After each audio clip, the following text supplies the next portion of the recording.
It was a bright summer afternoon in Texas Hill Country, the kind of day when sunlight danced on the white chapel walls and wildflowers swayed gently in the warm breeze. The small town had gathered to witness what was meant to be a perfect wedding.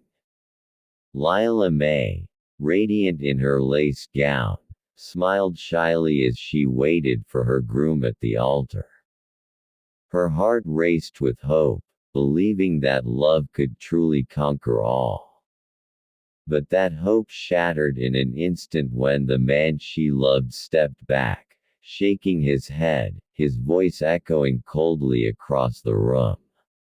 "I can't do this," he said, his words slicing through her like glass.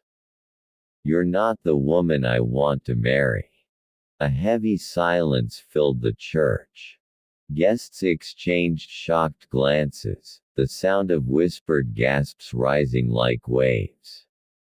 Lila froze where she stood, the bouquet trembling in her hands. Her mother covered her mouth in disbelief, and someone's camera clicked at the worst possible moment, capturing her heartbreak forever. The groom's mother tried to pull her son aside, but he simply turned away. Humiliation burned through Lila's chest. She could feel hundreds of eyes on her, judging, pitying, some even smiling cruelly. Her vision blurred with tears. She wanted to disappear, to melt into the floor and never be seen again. But before she could move, a quiet voice broke through the chaos. A tall, broad-shouldered man rose from the last pew. His weathered Stetson hat cast a shadow over his eyes, and the clack of his boots against the marble floor silenced the murmurs.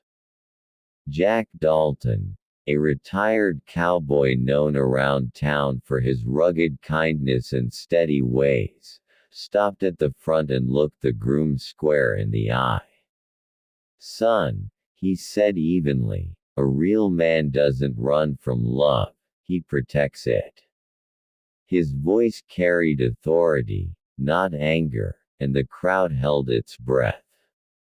The groom looked away, unable to meet Jack's gaze. Then Jack turned to Lila, his expression softening. "Ma'am," he said gently, tipping his hat, "any man would be lucky to stand beside a woman with a heart as big as yours." For a moment, no one moved. Then something inside Lila shifted. The trembling in her hands stopped, and she lifted her chin, blinking away her tears. She didn't say a word, she didn't have to. With quiet dignity, she handed her bouquet to a little girl in the front row and walked out of the church, her veil trailing behind her like a white flame in the sunlight. Outside, the warm air hit her face, and she breathed deeply, letting the pain roll off her shoulders. She was no longer the bride who had been rejected, she was a woman rediscovering her worth. The people inside would whisper, but she didn't care. Somewhere deep down, she knew that life wasn't done surprising her yet.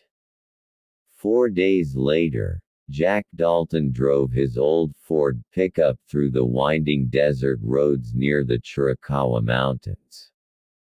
The sun was sinking behind the red cliffs, painting the sky in gold and crimson.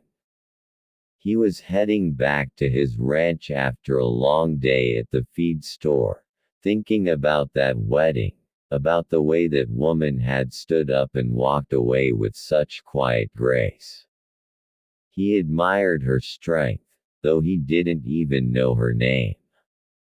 But fate had its own plans for Jack Dalton. As he rounded a bend, something on the side of the road caught his eye, a small shape wrapped in a dirty blanket. Jack slammed the brakes, heart pounding, and jumped out of his truck. It was a child, a boy, no older than 6, his skin burned by the sun, lips cracked, body trembling from hunger and exhaustion.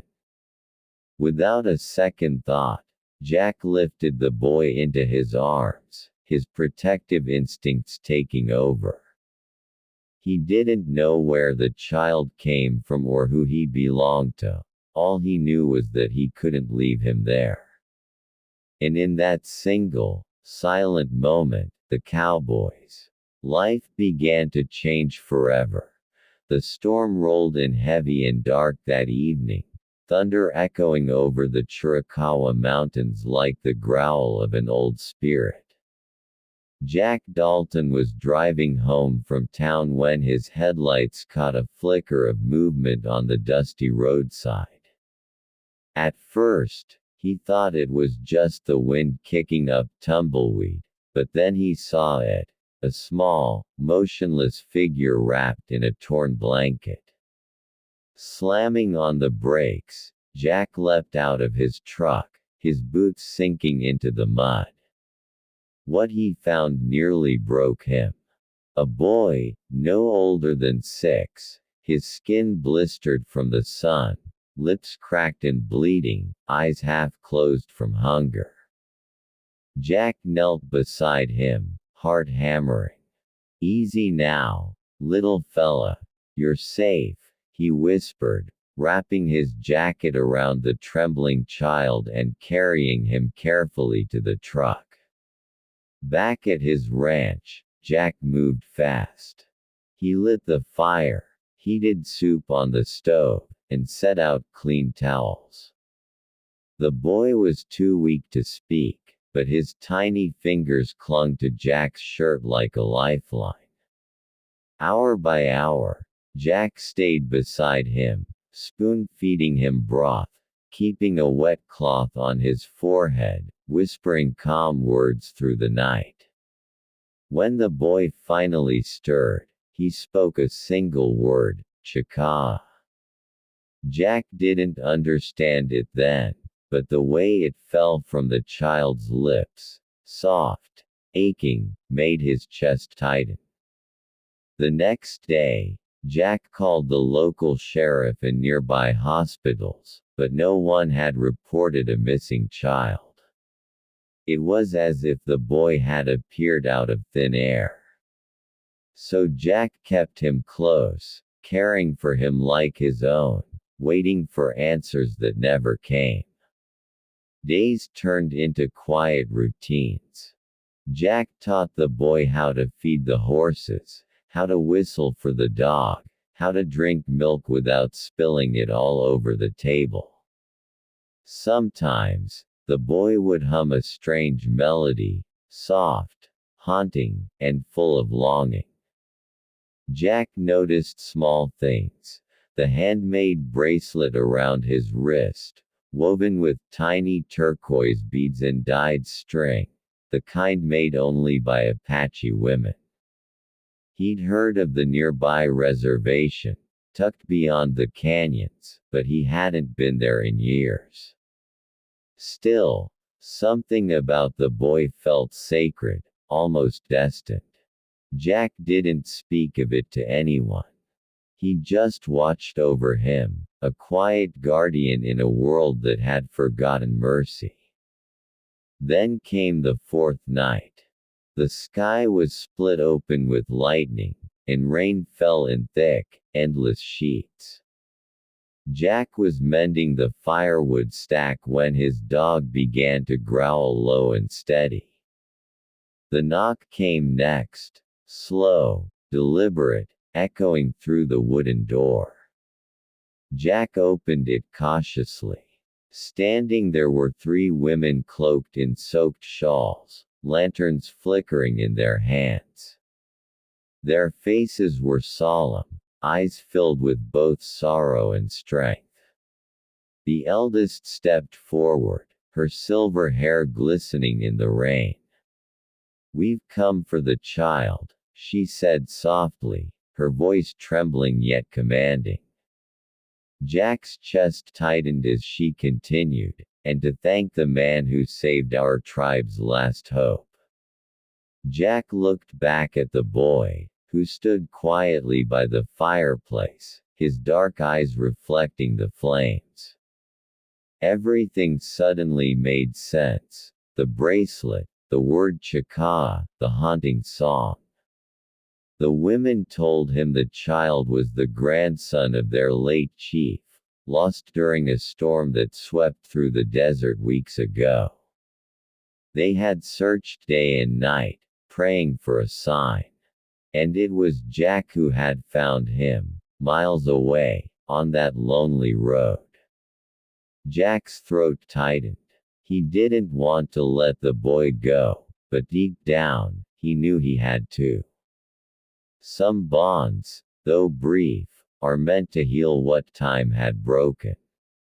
As the women took the child's hand and prepared to leave, the boy turned once more to Jack and whispered, "Shijie, father."